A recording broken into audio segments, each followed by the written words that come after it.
Quando se aborda a temática da obsessão, pode-se dizer sem engano que este é um dos temas mais importantes que a doutrina espírita abraça para poder nos explicar. E talvez num arrobo de ousadia da minha parte pessoal, eu diria que o maior problema da humanidade não são as guerras, não é a corrupção, não é a fome, não é a violência, é a obsessão. Mas por quê? Porque a obsessão encontra-se na raiz de todos os males. Ela é a ocasionadora de todos os males, é aquela que participa, que incrementa todos os males. Seria necessário que todos pudessem compreender o que é a obsessão, para que pudéssemos nos munir de recursos e de instrumentos capazes de combater esse fenômeno epidêmico de ordem mundial. A primeira coisa que devemos fazer para compreender a obsessão é que somos espíritos imortais. Não somos sempiternos. Temos um início. Esse início somente a Deus cabe o desígnio específico. Não temos como saber qual foi, onde foi, como foi o nosso início. Há indícios seguros, bastante seguros na doutrina espírita, de que o princípio vital ele vai sofrendo constantemente transformações, passando pelo reino mineral, depois pelo reino vegetal. Esse princípio vital ele é aprimorado século após século, milênio após milênio, muitas vezes em outros planetas, até que ele chega ao ponto animal. Depois que ele chega ao ponto animal, se aprimorando cada vez mais, ele vai chegar ao ponto hominal, o que significa que o princípio vital que vai compor aquele espírito já passou por todas essas esferas. Isso, porém, que pode parecer muito estranho e inverossímil para os desavisados, é explicado com muita tranquilidade pela doutrina espírita, com muita clareza, onde ela mostra que esses períodos onde o princípio vital vai se elaborando, nas palavras sábias do escritor espírita Leon Denis, do século XIX, que disse que o espírito ele dorme no mineral, ele sonha no vegetal, ele desperta no animal e ele vive efetivamente no hominal. Ou algo aproximadamente assim com a mesma ideia. A questão é que todo esse período passa por séculos, por milênios. Não é uma coisa que se meça em décadas. E é interessante porque nós passamos por tudo isso. Então, desde o momento em que se compõe essa estrutura espiritual, a partir daí já somos imortais. Não teremos um fim.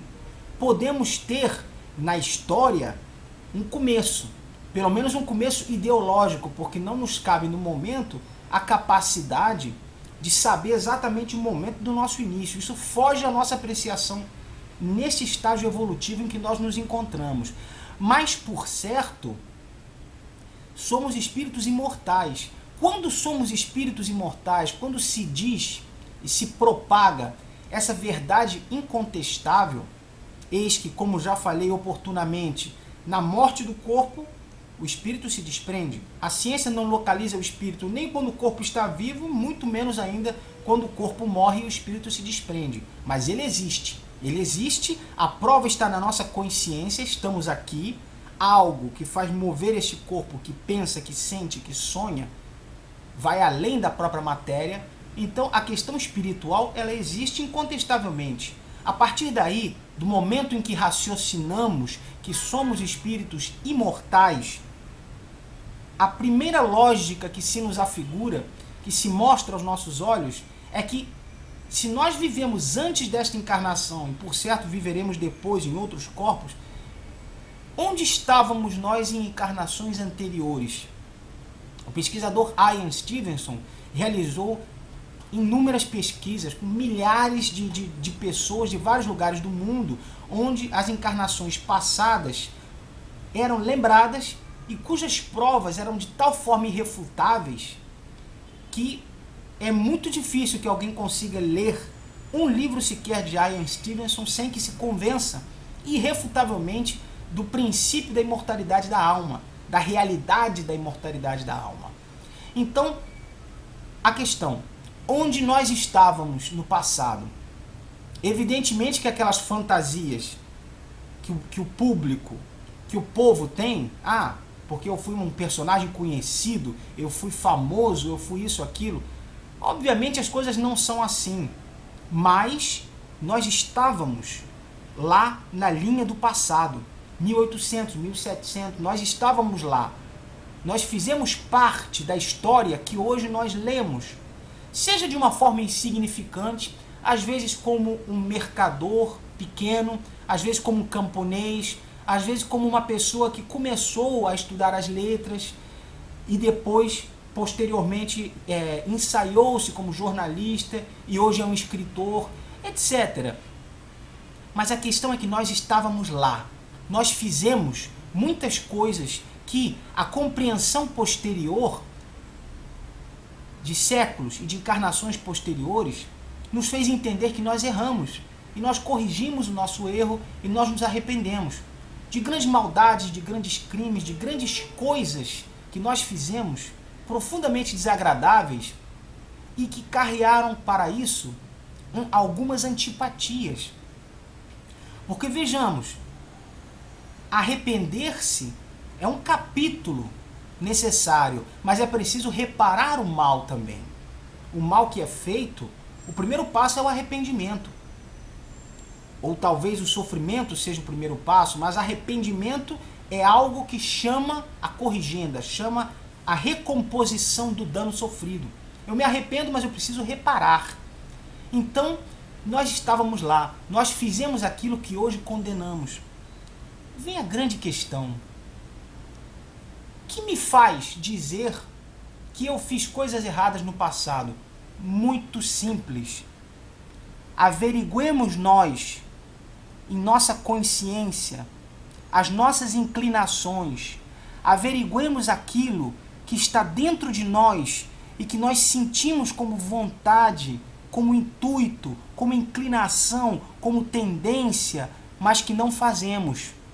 Que atualmente a nossa posição cultural, a nossa polidez, a nossa civilidade, a nossa cidadania nos impede de fazer.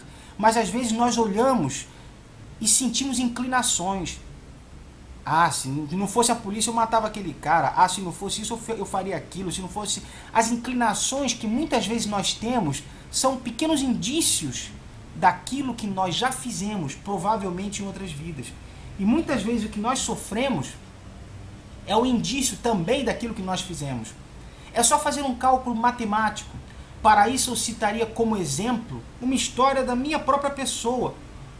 Aos 14 anos, estudando música, peguei o metrô para ir até a aula. Meu pai na ocasião foi junto comigo. 13 anos, se não me engano, 13, 14 anos. Resulta que meu pai comprou uma passagem, 2 passagens de ida e volta, sendo que correu tudo normalmente, tive a aula. Na volta, quando nós regressamos, meu pai colocou o bilhete dele e o bilhete voltou. Ele disse, eu não entendo, eu não comprei ida e volta, o bilhete deveria ficar retido, mas o bilhete voltou. Percebeu ele que o bilhete era de 12 viagens e não de 2, ida e volta. Ele pensou, disse, opa, ganhei! E eu também falei, que maravilha, ganhamos, olha só, ganhamos 10 viagens gratuitas, vamos passear de graça. Aí meu pai, depois de comemorar um pouco, ele parou e refletiu e disse, temos que ir lá devolver. Eu disse, mas não faça isso de maneira alguma, eles temos que ir lá devolver. Porque quem vai pagar essas 10 viagens é aquela moça que se enganou, provavelmente estava com algum problema na vida dela, se enganou. E quando o caixa dela for revisto pelo fiscal no final da noite, ou no final da tarde, no final do turno dela, a diferença de valores ela terá que cobrir do próprio bolso. Ela, que ganha um baixíssimo salário, vai ter que cobrir do próprio bolso. E certamente irá perder o dia inteiro, ou até mais, de trabalho. Eu fiquei revoltado com meu pai, porque eu já estava, na minha mente, com aquele ganho, entre aspas. E aí resulta que Foi feito. Meu pai foi até lá, levou o bilhete. Justamente no momento em que ele chegou, estava havendo uma discussão entre o fiscal, já embriagado, e a moça que havia vendido o bilhete. E ele chegou com aquele bilhete e o fiscal, quando viu aquilo, começou a dialogar e disse: você tem que comprar esse bilhete, tem que pagar esse bilhete. E o meu pai, sem compreender, retrucou: mas por que eu devo pagar por esse bilhete? Por quê? Eu só queria 2 viagens. Ele disse: mas agora o senhor usou as 2. O que eu faço com as 10 restantes? Eu não posso vender para ninguém. Eu só vendo 12 ou 2 na ocasião. Eu não tenho como vender isso para ninguém. E o meu pai, então, para simplificar a questão e não ver-se importunado, ele quitou todas as outras viagens, que a rigor foram utilizadas por mim posteriormente. Não houve, a bem da verdade, prejuízo.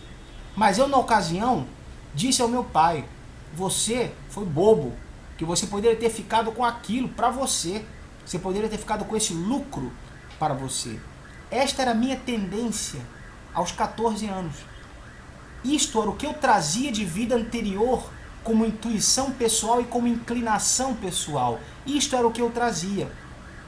Aproximadamente 15 anos depois, fazendo uma operação na Bolsa de Valores com um corretor estelionatário, eu tive um prejuízo de 20 mil reais, que não os recuperei mais. Um prejuízo de lesão pelo estelionatário. Analisando a minha vida, nesta ocasião, eu não compreendi nada, mas posteriormente, quando passou aquele momento de revolta e etc., eis que o estelionatário era filho de um policial, ou seja, menos ainda possibilidade tinha eu de reclamar via judicial, sob risco de ameaça de morte e etc. Eu me dei conta de uma coisa: a matemática que a doutrina espírita nos ensina para interpretar os fatos da vida é milagrosa, porque no momento desse eu percebo, aos 14 anos, qual era a minha intuição, qual era a minha tendência: lesar o próximo, só importando o meu lucro. Certamente, o que foi que eu fiz em vida anterior? Foi exatamente isso. O que aconteceu posteriormente? Eu quitei com meu próprio suor, meu próprio sofrimento, que só eu e Deus que sabemos.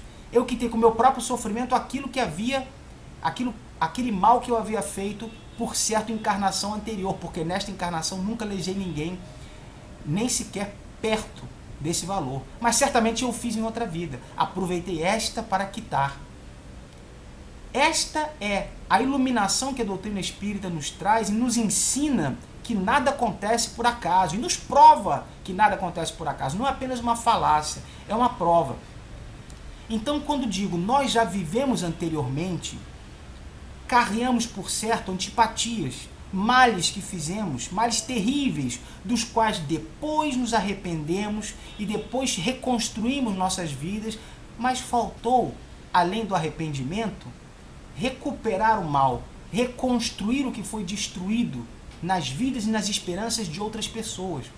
Aí surge o fenômeno obsessivo.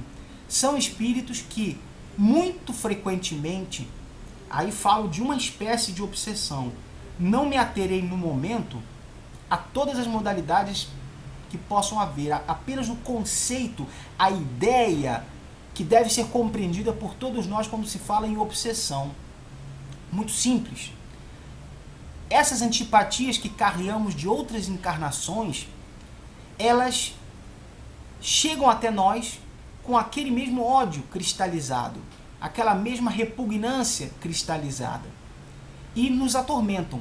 A questão de nos atormentar, é interessante que se perceba que não existe incorporação no termo semântico. Incorporação, entrar dentro, não existe.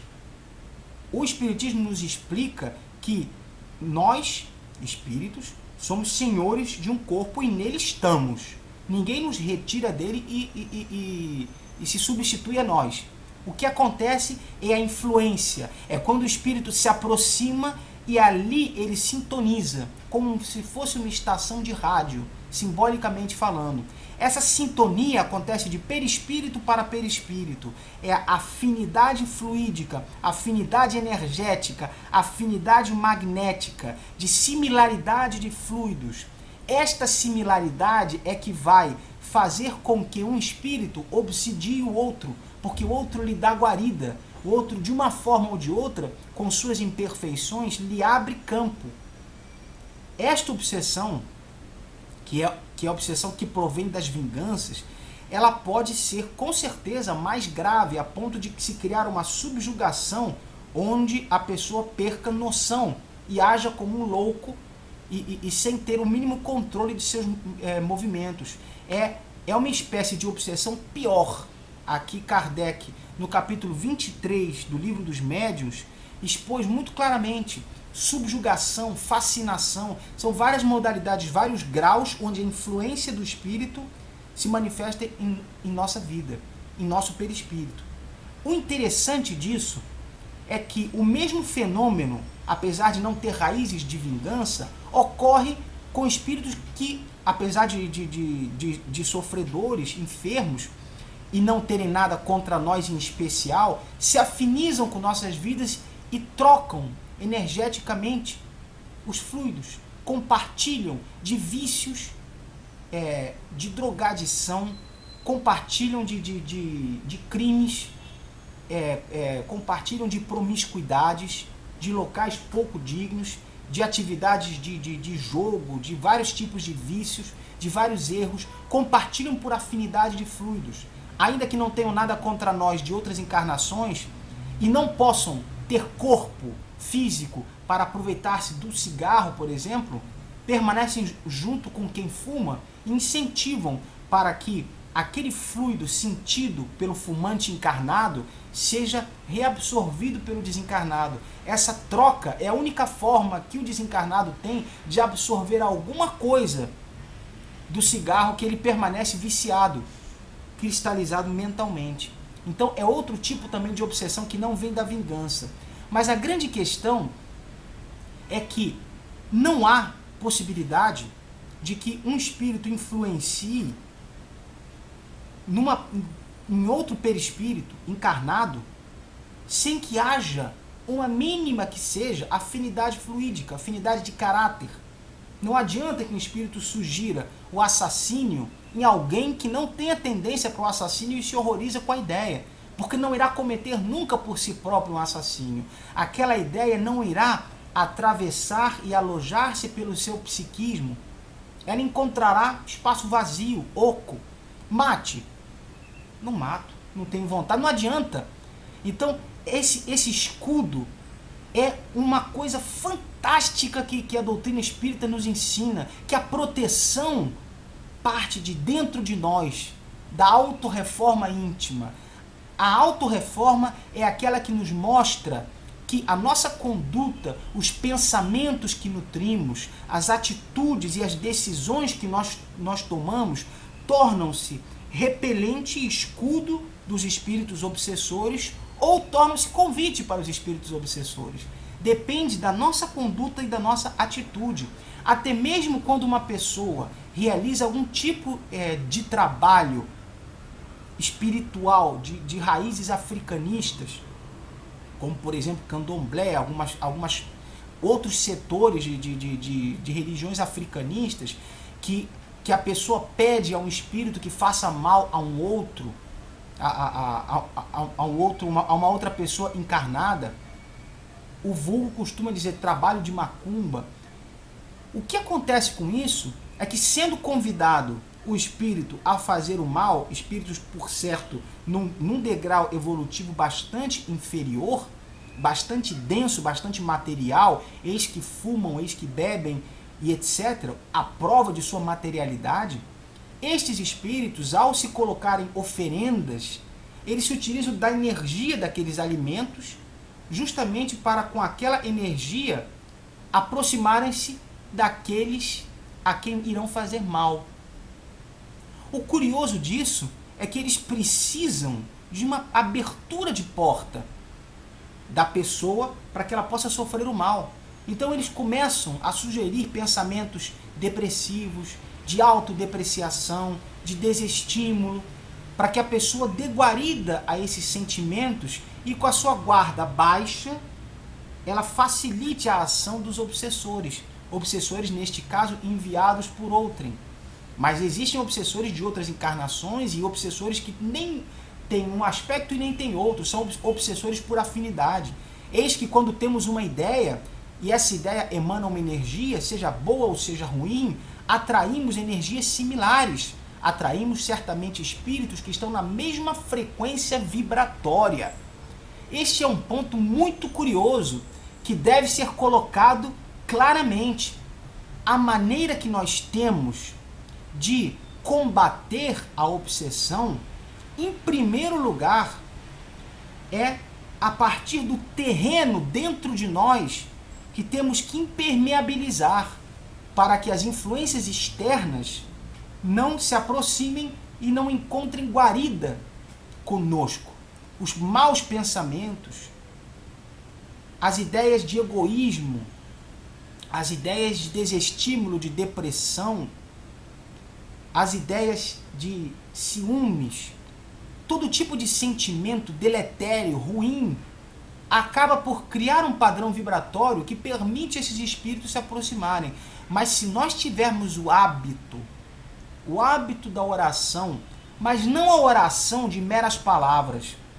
A oração pode ser curta de palavras e rica de sentimento, mas a oração deve ser um fator que nos ajude, através de uma solicitação, mas que nos ajude a criar dentro de nós forças para que com a nossa conduta possamos criar um ambiente totalmente repulsivo para os espíritos inferiores, sofredores e desenganados. Este é o objetivo. A melhor proteção parte de dentro de nós. Quando estamos conversando e numa oportunidade com algum desafeto ou falando-se sobre algum desafeto, descarregamos toda a nossa carga de ódio naquela pessoa que encontra-se ausente, que nos encolerizamos falando sobre alguém que, por exemplo, não encontra-se presente, naquele momento em que damos vazão a um instinto de ódio dentro de nós, abrimos uma porta. E podem acreditar, os espíritos inferiores, eis que a incumbência deles, ou melhor, as atividades deles, são restritas à limitação do psiquismo onde eles se encontram. Eles estão, a bem dizer, o tempo inteiro de tocaia, aguardando exatamente um descuido nosso, onde nós comprovemos que não evoluímos tanto assim como nós dizemos, como nós preconizamos, e nesse momento em que nós manifestamos o nosso ódio mortal contra um governante, ou contra um familiar, ou contra um conhecido, ou um vizinho, é o momento em que eles se aproximam e dizem assim: esse cara merece, e ele faria pior contigo. E mais ainda nos encolerizamos, porque sentimos, e não ouvimos, mas sentimos psiquicamente a ideia que o espírito obsessor nos leva. Adotamos a ideia e criamos mais ainda um ambiente propício. Praticamente, às vezes, bebemos e ele praticamente brinda conosco, falando de forma metafórica. Aproveita-se, às vezes, dos fluidos que nós emanamos pelos pensamentos, pelo álcool, pelas drogas, pelo cigarro, por atividades de promiscuidade. Isso é fundamental. No livro psicografado por Chico Xavier e ditado pelo espírito André Luiz, chamado Sexo e Destino, onde relatam-se casos de vidas que envolvem relações afetivas, há uma passagem curiosíssima onde um encarnado, dado ao vício do álcool, ele é estimulado pelo espírito obsessor. O espírito, de repente, aproxima-se e murmura: tenho sede. Ele que estava lendo um jornal e nem tinha passado pela cabeça ter sede, já estala a língua e já pensa: poxa, agora um uísque pegava bem. E vai lá e bebe. E no que ele bebe uma dose, outro espírito obsessor se aproxima e diz: eu também quero. tenho mais sede ainda. E o encarnado convence-se de que uma dose é pouco. Para que ele fique mais tranquilo, ele precisa de 2 e bebe outra dose de uísque. Então, esse fenômeno universal da obsessão, e por isso eu disse no início que o pior de todos os males da Terra não é a violência, as guerras, as drogas, a corrupção, é a obsessão, porque é a obsessão que se aproveita de pequenas fraquezas nossas para nos testar e nos incentivar a maiores fraquezas. A ocasião faz o ladrão, já diz o ditado. Então, por que a ocasião faz o ladrão? Porque quando se apresenta a ocasião para o roubo, aquele que está vencendo a sua tendência de roubar, ele encontra-se num momento decisivo. Vai ou não vai? Esse momento é o momento em que o espírito obsessor diz: ninguém te dá nada, você nada tem, a vida é injusta, nada presta. É o momento de você se ressarcir. O outro tem muito mais do que você, não lhe irá fazer falta.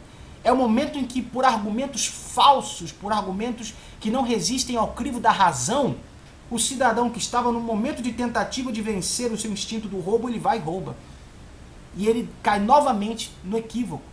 A próxima sugestão do obsessor será: se isto foi pouco e isto não teve problema, aquilo que está mais além também é seu, e ele vai e rouba mais.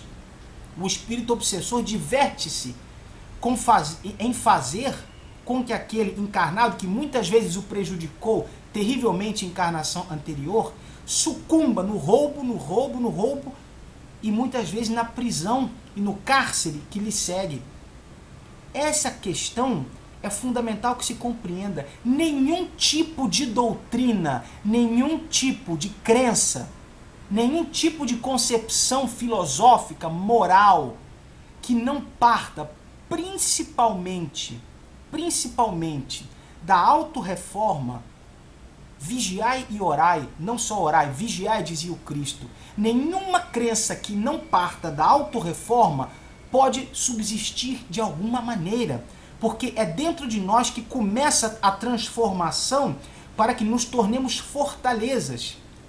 Quando sempre falamos nas orações que fazemos que o mal não nos atinja, não é o mal exterior, que o mal não nos atinja, é o mal do obsessor que se miscui dentro dos nossos pensamentos e nos diz: por que você vai perder essa oportunidade? E nós, com nossa fraqueza moral, permitimos que aquele mau pensamento prolifere, crie raízes, se desenvolva, frutifique. E aí cometemos os maiores despautérios, os maiores erros que granjeiam para nós ainda encarnações de ressarcimento, de dor, de sofrimento e de corrigenda. Fundamental observar esse detalhe. A primeira transformação, livrai-nos do mal, porque o mal que nós podemos ver é muito mais simples. O outro, ele nos pega na fraqueza, porque ele testa a nossa fraqueza. E muitas vezes, veja bem, ninguém tem a obrigação de obsidiar ninguém. Ninguém é designado pela espiritualidade para obsidiar. Ninguém, que eu digo, espíritos superiores não recomendam que ninguém obsidie ninguém. Mas, frequentemente, não se interfere no livre-arbítrio, nem dos obsessores e nem no nosso livre-arbítrio, para que nós possamos crescer, para que nós possamos vencer as nossas dificuldades interiores, o nosso orgulho magnânimo, o nosso orgulho monstruoso, o nosso orgulho absurdo, que abre uma porta tão gigantesca para a obsessão, que praticamente nós somos os obsessores de nós mesmos. Nós criamos o próprio veneno que nos mata. É importante que tenhamos isso em mente. A maneira que existe de protegermos-nos do mal, de todo tipo de mal, de todo tipo de má influência, de todo tipo de má energia, é criando em nós uma fortaleza. Essa fortaleza, essa impermeabilidade, é a impermeabilidade moral. principalmente em permeabilidade moral. Evidente que a intelectual também tem a sua relevância, porém, com o intelecto avançado pode-se fazer o mal. Então, o intelecto avançado, a cultura desenvolvida, burilada, aprimorada pelas escolas acadêmicas, pelas leituras incansáveis, pelos mestrados e etc., essa cultura, ela deve ser usada em prol do bem, ela deve vir conjugada com a moral, sobretudo a moral cristã, mas não a moral cristã fanática, a moral cristã daquele Cristo que disse: se me amai, segui meus mandamentos. Mandamentos: amai ao vosso próximo como a vós mesmos, e vosso Deus com todas as forças. Fazei ao próximo aquilo que desejaríeis que o próximo vos fizesse. Mandamentos de conduta, não mandamentos de hipocrisia, mandamentos cristãos de conduta, de ação, de atividade, de fazer o bem, de fazer a caridade, de efetivamente dar a mão para perdoar o semelhante. Essa conduta, ela vai criando uma couraça que nos vai protegendo da obsessão. As pessoas, infelizmente, muitas delas desconhecem por completo aquilo que vem a ser o fenômeno obsessivo. Muitas vezes a imperfeição do ser humano, do espírito encarnado, a imperfeição do seu caráter, a sua inveja, o seu egoísmo, centrado totalmente em si mesmo, o seu orgulho gigantesco, a sua autoapreciação favorabilíssima, tudo isso é tão imperfeito no espírito encarnado que quando aquele desencarnado vem carregado de ódio secular, quando ele vem guardando dentro da memória e do sentimento dele as dores que ele às vezes sentiu ao ponto de desencarnar e baixar o sepulcro, por culpa às vezes nossa, quando ele vem com aquele ódio todo, ele encontra uma correspondência tão perfeita nas nossas imperfeições que ele cria uma amálgama, ele interage de tal forma com o nosso perispírito que aí vemos loucos em hospícios, aí vemos situações degradantes, lembrando sempre aquilo que Kardec dizia: nem toda loucura é uma loucura produto de obsessão, produto de fascinação ou subjugação, conforme explicado no Livro dos Médiuns, capítulo 23. Nem toda loucura, às vezes a loucura é orgânica, às vezes a loucura é uma provação que deve passar o espírito para poder regenerar e curar algum problema seu de encarnação anterior. Nem sempre a loucura é um fenômeno obsessivo. Às vezes a loucura é um fenômeno orgânico. Nós que temos que ter a coerência, que levantamos a bandeira do bom senso, temos que saber que nem tudo é uma coisa e nem tudo é outra. Não estamos aqui ainda na corrente retrógrada do maniqueísmo. Maniqueísmo, sim ou não, preto ou branco, bom ou mal, claro ou escuro. A vida frequentemente é o meio termo. Ninguém é totalmente bom, ninguém é totalmente mal. Temos que aprender a romper as amarras do maniqueísmo, porque nem tudo é preto ou branco, alto ou baixo. Existem os meios termos. Da mesma maneira, temos que perceber que a obsessão nem sempre é um fenômeno voltado diretamente para o organismo e nem sempre é um fenômeno voltado para a obsessão, subjugação e fascinação. Nem sempre. Então temos que perceber que a doutrina espírita, de maneira sábia, de maneira fantástica, estimula a que os medicamentos prescritos pelo médico sejam seguidos corretamente, o que não impede que se procure pesquisar em âmbito espiritual as prováveis causas daquele mal-estar que a pessoa está sofrendo ou daquela obsessão que ela está sofrendo. Principal ponto: auto-reforma. Esse é o ponto que o Espiritismo diz em primeiro lugar, e ele diz que se pudesse dizer uma só coisa, ele diria isso, porque isso seria o suficiente. O restante é para nosso esclarecimento e para aprimoramento de todo o conjunto do corpo doutrinário espírita. Mas o principal é o autoaprimoramento. Temos que perceber que parte de nós a iniciativa para uma transformação individual que sirva de bloqueio para as energias negativas, para as ideias fixas, para as monomanias, para os distúrbios de comportamento, para os transtornos obsessivos compulsivos, para a depressão, para o transtorno bipolar, para uma série de problemas psiquiátricos que a pessoa cria aquilo porque abre campo para que os obsessores se aproximem e dividam as suas mazelas conosco, muitas vezes realizando vinganças que provêm de séculos. Quando nós pensamos que já vivemos anteriormente, a tendência clara disso é a conclusão de que, em termos não sociais, não de vida, mas em termos interiores, de caráter, de personalidade, hoje é o nosso melhor ponto. Porque em termos de personalidade, em termos de caráter, em termos interiores, hoje estamos melhores do que ontem. E ontem estávamos melhores do que anteontem. Ou seja, em cada encarnação vamos melhorando gradativamente, devagar ou rápido, ou muito devagar ou muito rápido.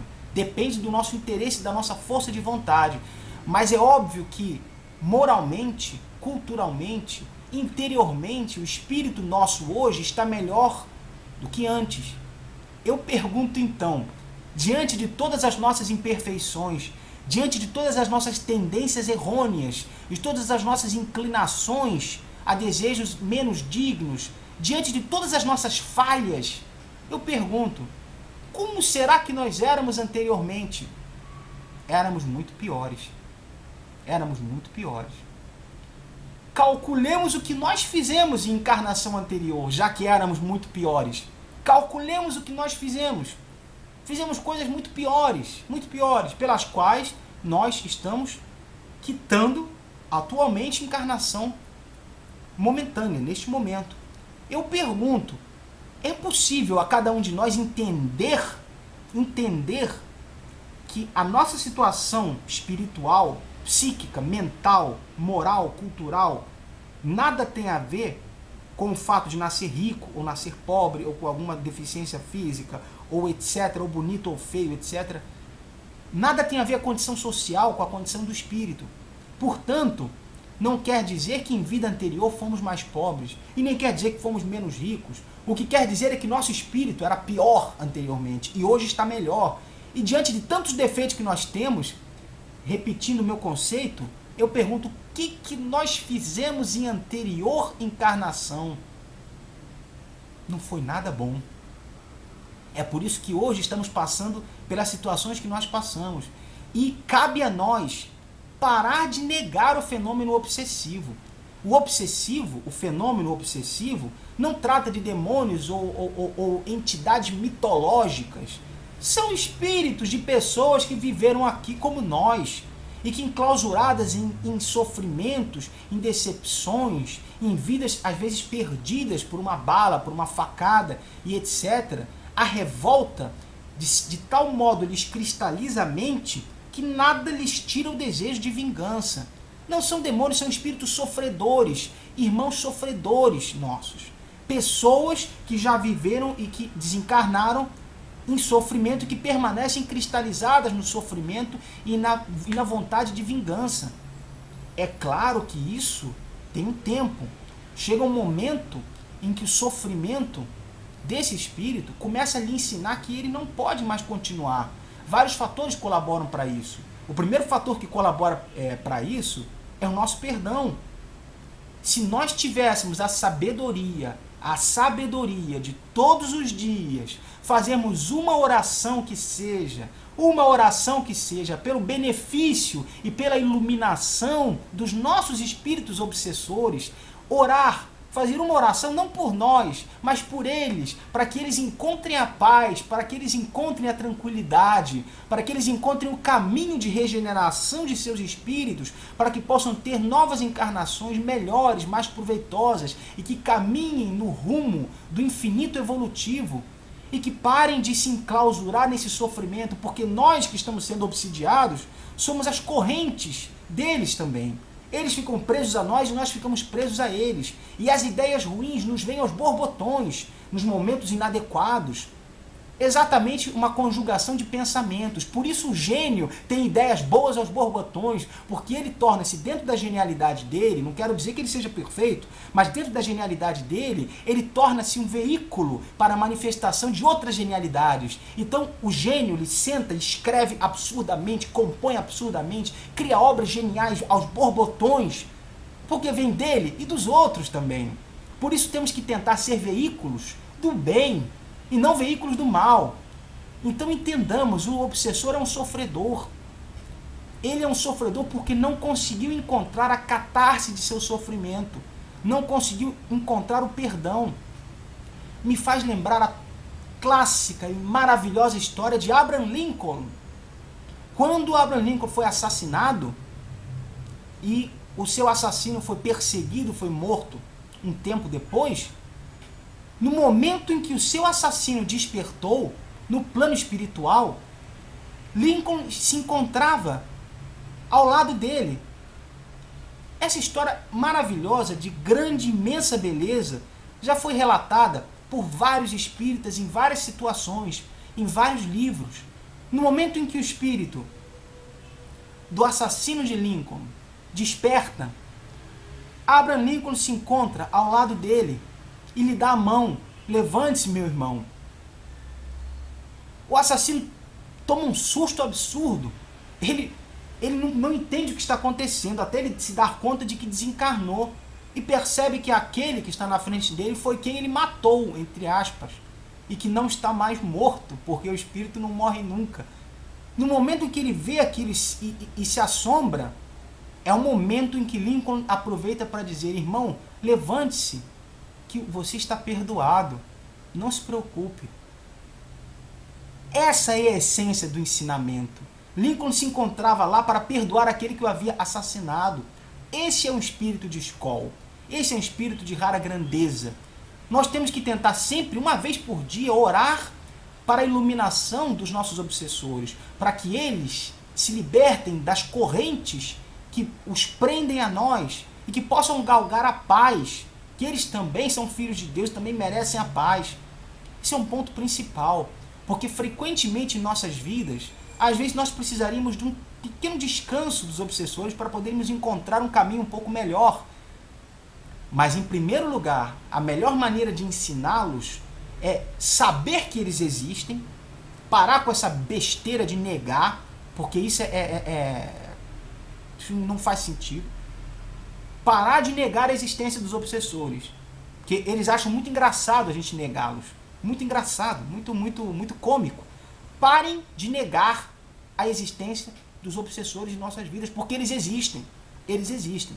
Parem de negar. Em segundo lugar, conscientes da existência daqueles que nos impulsionam a situações de doloroso sofrimento, façamos uma prece que lhes dê perdão.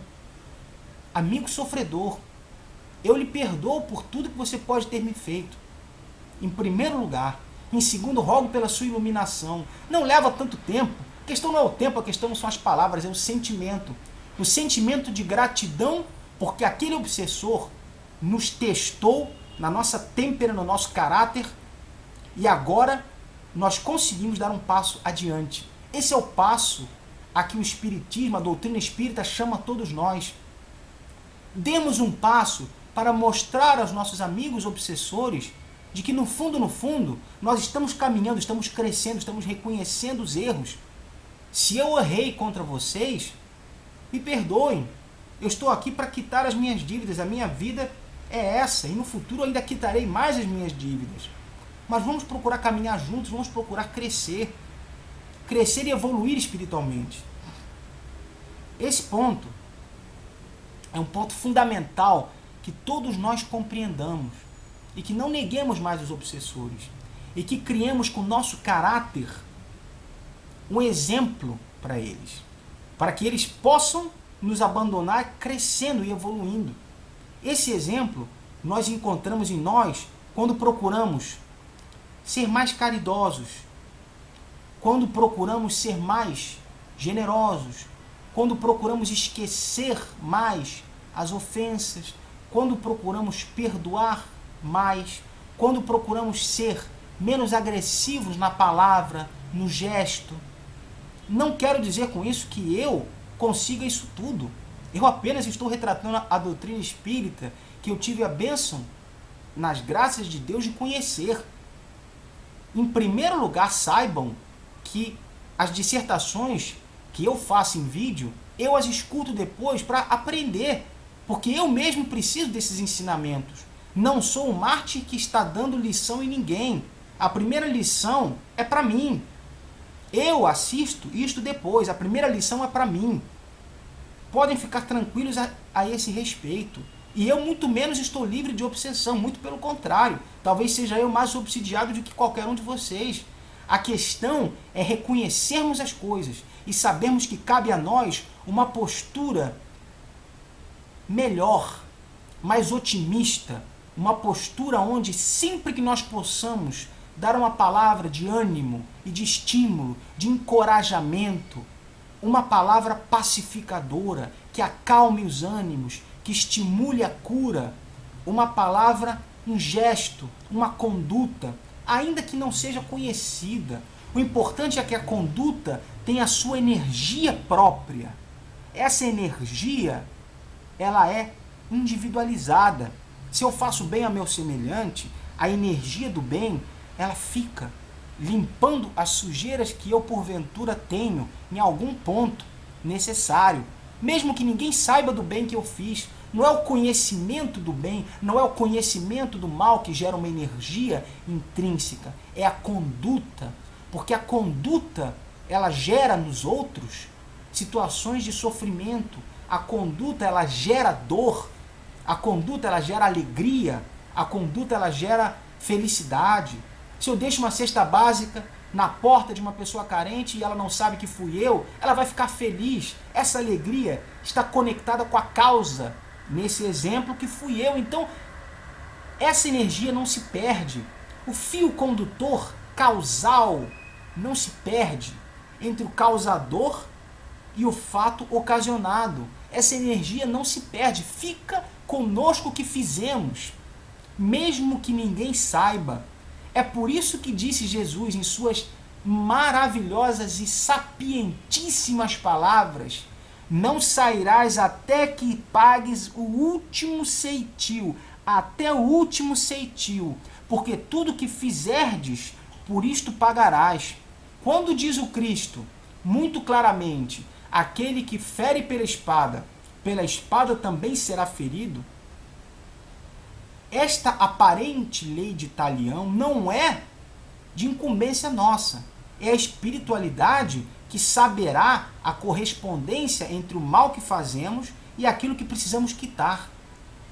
Podemos quitar com amor, podemos quitar com sofrimento. É tão melhor fazer o bem, é tão melhor distribuir o amor em nossa conduta, quitando nossos débitos, do que quitar os nossos débitos com nosso sangue, nossas lágrimas e nosso sofrimento. É muito melhor quitar com amor, porque com amor não só disseminamos, como recebemos também. Ah, mas existe a ingratidão? Sim, mas o amor que nós fazemos volta por outro lado, não se perde. Lavoisier não estava enganado. Na natureza nada se perde, nada se cria, tudo se transforma. Ele estava certo, ele sabia o que dizia. Porque na natureza e na espiritualidade também, nada se perde. O amor que cobre a multidão de pecados, já dizia o Cristo, é o amor da espiritualidade, da vida material, de tudo. Onde há amor, há quitação. Eu vou amando e vou quitando aquilo que eu devo. Na espiritualidade, no mundo material, às vezes numa atitude com um amigo, eu lhe faço o mal, mas eu depois lhe faço o bem e ele me perdoa. Não só na vida material, na vida espiritual também. É fundamental que nós tenhamos em mente essa ideia clara, esse pensamento claro, de que o obsessor não é um inimigo, não é um inimigo no sentido que nós devemos combater com ódio, que nós devemos querer expulsá-lo como se expulsa um pseudo-demônio, etc. Eis que a palavra demônio vem do daimon, grego, que significa anjo, bom ou mal dependendo do contexto, mas foi adaptada pelas liturgias parabólicas como figuras fantasiosas, figuras mitológicas, levadas ao pé da letra de maneira errada. Os maus espíritos ou os espíritos sofredores inferiores são pessoas que viveram aqui, e que sofreram aqui e que cristalizaram aquele pensamento, aquela dor, aquele sofrimento. Então não são inimigos que temos que combater. Em primeiro lugar, temos que dar o exemplo. Dar o exemplo para eles que nós melhoramos, que nós reconhecemos os nossos erros, que nós realmente percebemos que quando matamos a família dele toda em 1783, isso foi errado. Para ficar com o dinheiro dele foi errado. Reconhecemos. Reconhecemos que foi errado, pedimos perdão e vamos trabalhar a partir de hoje para, com amor ao nosso semelhante e com a nossa boa conduta, mostrar que, se não podemos lhe devolver aquela família que lhe tiramos em 1783, podemos pelo menos ir ressarcindo em volta de nós, da melhor maneira, tudo o que nós pudermos. Mostrar que nós mudamos, mostrar que nós merecemos a consideração dele. Ainda que ele seja irredutível, mas mostrar com a nossa conduta, com o nosso amor, com o nosso perdão, que o nosso caminho é para frente e não para trás, assim como o dele também. Lembrando que quando eu falo para frente e não para trás, é importante que se considere que o espírito não retrograda, não vai para trás. O espírito não evolui, ele só evolui. A questão quando se fala da evolução do espírito é fantástica. É muito clara, porque sempre que nós partimos da espiritualidade para cá, esquecemos de tudo. Falarei sobre o esquecimento num vídeo mais amplo. Sempre que nós partimos do mundo espiritual para a encarnação, chegamos aqui, esquecemos de tudo e partimos do ponto intuitivo, sentimental que nós nos encontrávamos antes. Ah, eu não lembro de nada. Mas você vai sentindo, vai relembrando, vai reaprendendo com facilidade o que você já sabia, vai tomando ciência de tudo. Aqueles que falam da injustiça da encarnação não leram nada, coitados, não leram nada. É nada que eles leram. Se eles lessem um pouco mais, eles iam entender que a reencarnação não só é a mais justa e mais perfeita das leis que nós podemos conhecer, lei de Deus, que nos permite reconduzirmos-nos no caminho reto, recompor as nossas existências destruídas pelo nosso ódio, pelo nosso orgulho. É importante que nós entendamos, quando partimos do mundo espiritual e renascemos, esquecemos de tudo, partimos da mesma estaca onde nós estávamos, do mesmo ponto onde nós estávamos, vivemos, cometemos erros, acertos e etc. Quando nós voltamos, tomamos ciência daquilo que estávamos sentindo e pensando naquela época anterior. Ou seja, nunca voltamos para um ponto anterior ainda. Sempre nos situamos no mesmo lugar. É como se nós saíssemos de um carro fazendo uma longa viagem e fôssemos, por exemplo, para uma lanchonete. Voltamos para o carro, andamos, vamos para um hotel, depois voltamos para o carro. O carro é a existência, o carro é o plano espiritual. Essas paradas são as encarnações. Então sempre voltamos para o ponto em que estávamos. Chegamos lá, olha o que eu fiz, olha o que eu poderia ter feito.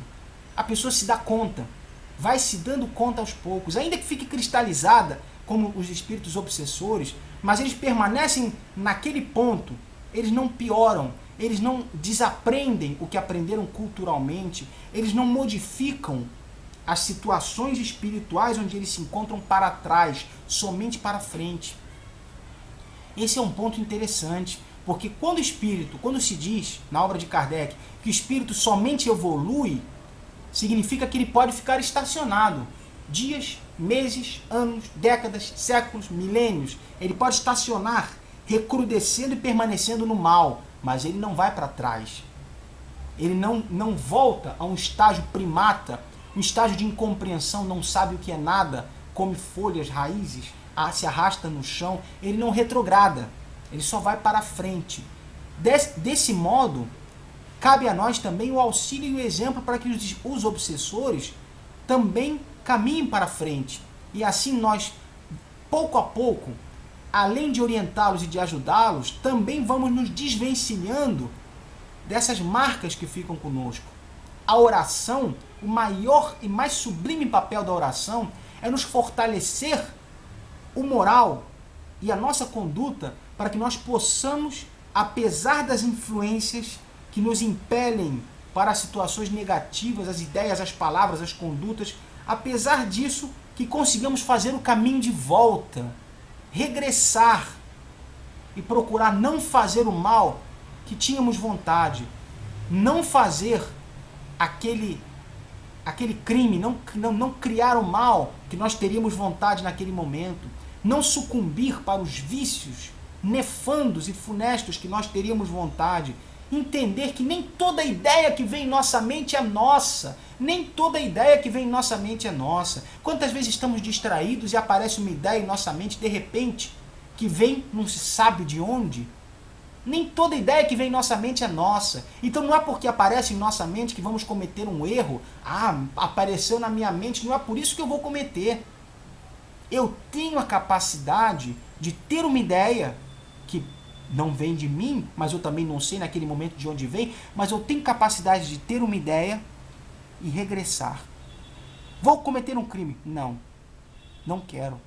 Eu tenho que ter a capacidade de voltar, de dizer, não, essa ideia que eu tenho agora não é o que deve ser feito. Me recuso a fazê-la. E regressar e demonstrar para o plano espiritual e para os obsessores que estão aguardando uma brecha que nós melhoramos. Não somos mais aqueles de 1783, no exemplo metafórico. Eis que nós também estávamos lá naquela época, muito provavelmente. Passamos períodos de erraticidade no plano espiritual e encarnamos.